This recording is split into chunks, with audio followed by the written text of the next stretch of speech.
ভারতের পশ্চিমবঙ্গের উত্তর কলকাতার মানিকতলা এলাকার জে.এন. রায় হাসপাতাল বাংলাদেশিদের চিকিৎসা না দেওয়ার সিদ্ধান্ত নিয়েছে। গতকাল শুক্রবার জে.এন. রায় হাসপাতালের কর্মকর্তা শুভ্রাংশু ভক্ত এ তথ্য জানিয়েছে। ভারতের সংবাদ মাধ্যম দ্য ইকোনমিক্স টাইমস এ খবর জানিয়েছে।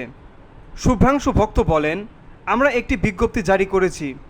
বিজ্ঞপ্তিতে বলা হয়েছে শুক্রবার থেকে অনির্দিষ্টকালের জন্য আমরা কোনো বাংলাদেশি রোগীকে চিকিৎসার জন্য ভর্তি করব না। বাংলাদেশিদের ভারত বিরোধী মনোভাব ও আমাদের দেশের প্রতি দেখানো অপমানের কারণেই এমন সিদ্ধান্ত নেওয়া হয়েছে। শুভ্রাংশু ভক্ত আরও বলেন, বাংলাদেশের স্বাধীনতা যুদ্ধে ভারত গুরুত্বপূর্ণ ভূমিকা রেখেছিল। তারপরও আমরা বাংলাদেশে ভারত বিরোধী মনোভাব প্রত্যক্ষ করছি। আমরা আশা করি অন্যান্য হাসপাতালও আমাদের সমর্থন করবে এবং একই ধরনের পদক্ষেপ নেবে। প্রতিবেশী দেশে সংখ্যালঘুদের ওপর নির্যাতন হচ্ছে দাবি করে এর প্রতিবাদ হিসেবে শহরের অন্যান্য হাসপাতালগুলোকেও একই পদক্ষেপ নেওয়ার আহ্বান জানিয়েছে শুভ্রাংশু ভক্ত।